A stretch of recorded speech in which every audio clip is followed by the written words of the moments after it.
امریکہ کو ہمارا مذہبی معاشرہ قبول نہیں ہے، لیکن اس کو اندازہ ہے کہ اس معاشرے کو مذہبی اور اسلامی معاشرہ بنانے میں دینی مدرسے کا کردار ہے، مسجد کا کردار ہے، مولوی کا کردار ہے، اس لیے اس کو نشانہ بناؤ، اس کو اشتعال دلاؤ، وہاں نوجوان رہیں،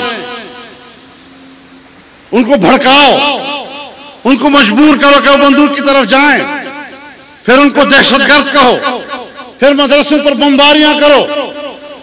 کہتے ہیں مدرسے، مجھے آپ بتائیں کہ ہنگو میں مولانا مفتی دین اظہر جو ہمارے ضلعی امیر ہیں، جو شہر کے مدرسے کے اندر مدرس ہیں، اس وقت بھی مدرسے میں پڑھا رہے تھے۔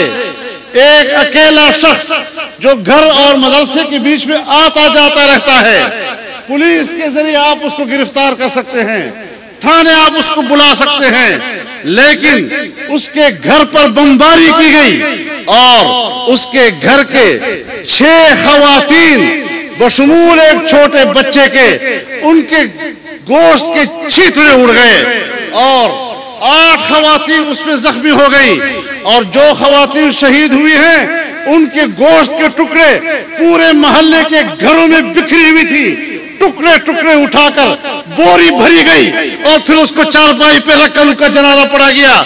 اس طریقے کی وحشت اگر طالبان وحشت کرتے ہیں، اگر طالبان اس وحشت کے مجرم ہیں جہاں اس قسم کی بمباریاں ہوتی ہوں، آپ بتائیں کہ اس معاشرے میں ہمارے افواج پاکستان کا امیج کیا بنے گا؟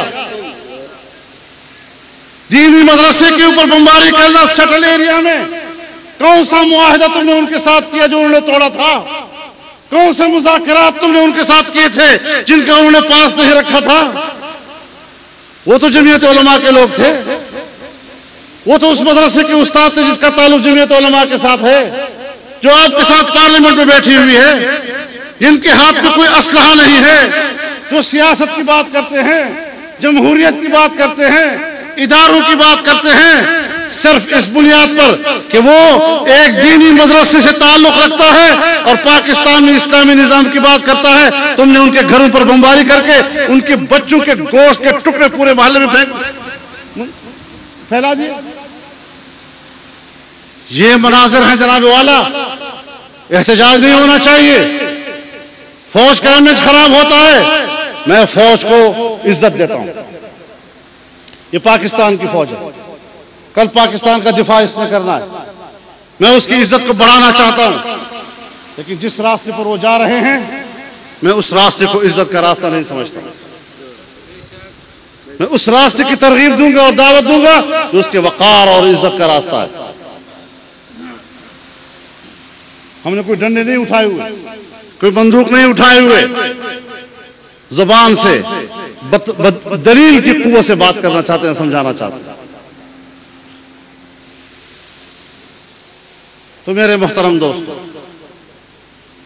ہمیں بنیادی طور پر پالیسیاں بدلنی ہوں گی، ہمیں بیٹھنا ہوگا اس کے لیے، ہمیں ملک کو ان حالات سے نکالنا ہوگا، صرف ملک کو نہیں پورے خطے کو نکالنا ہوگا۔ ہم چاہتے ہیں پورا خطہ پاک ہو جائے امریکہ سے، خطے کے مفادات کا تحفظ ہو۔ میں نے بحیثیت کشمیر کمیٹی کی چیئرمین کے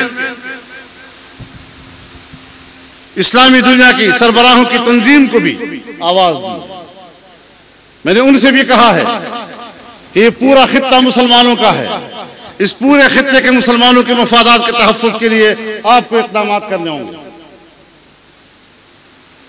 آپ نے چین کو بھی سمجھانا ہوگا، آپ نے انڈیا کو بھی سمجھانا ہوگا، آپ نے روس کو بھی سمجھانا ہوگا۔ اس کے لیے ہماری اپنی ایک آواز ہے۔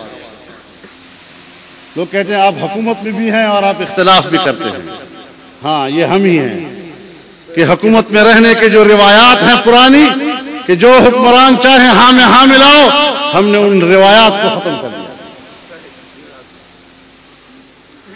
ہم جہاں بھی ہوں گے اپنی بات کریں گے، حزب اختلاف میں چلے جائیں گے وہاں بھی تو قاف اور نون ہے، وہ بھی تو آپریشن کی حمایت کر رہی ہے، پھر وہاں کیا کریں گے؟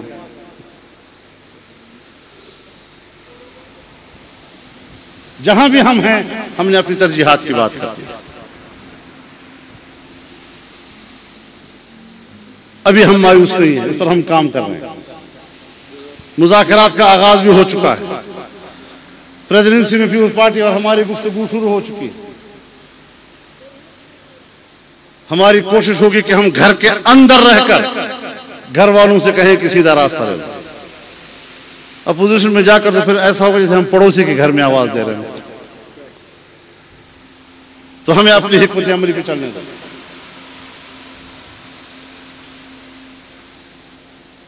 یہ وہ ساری صورتحال ہے جس پہ ہم جانا چاہتے ہیں۔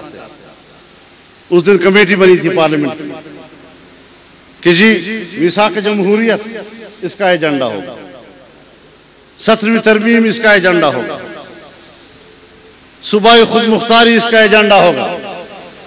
تو ہم نے کہا کہ اسلامی قانون سازی اس کا ایجنڈا ہوگا۔ آپ حمایت کرتے ہیں یا نہیں ہمارے؟ نعرہ تکبیر! اسلامی انقلاب! قائد اسلامی انقلاب مولانا فضل الرحمان! جمعیت علماء اسلام! نعرہ تکبیر! اسلامی قانون سازی کو ایجنڈے پر رکھنا ہوگا، ورنہ جمعیت علماء اسلام پھر ایسی کمیٹی کا حصہ نہیں رہ سکتی۔ یہ وہ راستہ ہے جو ہم نے اختیار کیا، جس پہ ہم آگے بڑھنا چاہتے ہیں۔ اور جمعیت علماء پوری امت کے موقف کی وکیل ہے، پورے پارلیمنٹ کی موقف کی وکیل ہے، پوری قوم کے مذہبی اور دینی جذبات کی وکیل ہے، اور آئین کے حوالے سے، آئین سے ماورا پارلیمنٹ کے حوالے سے جمہوری دائرے کے اندر رہتے ہیں۔ انشاءاللہ ہمارا یہ کردار رہے گا اور پوری قوم متحد ہوگی انشاءاللہ اس پر۔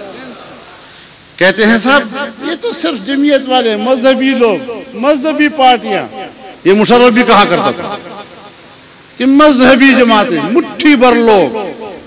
کوئی مٹھی بھر لوگ بات نہیں ہے۔ ہماری آواز آج بھی امت مسلمہ کی آواز ہے، ہماری آواز آج بھی پاکستان کے 16 کروڑ مسلمانوں کی آواز ہے۔ لیکن میڈیا پہ جتنا تم اپنا پروپیگنڈا کرتے ہو، 100 میں سے 1% آپ ہمیں حق دیں کہ ہم میڈیا کے ذریعے اپنی بات لوگوں کو پہنچا سکے، پھر دیکھتے ہیں کہ پبلک آپ کے ساتھ جاتی ہے یا ہمارے ساتھ جاتی ہے۔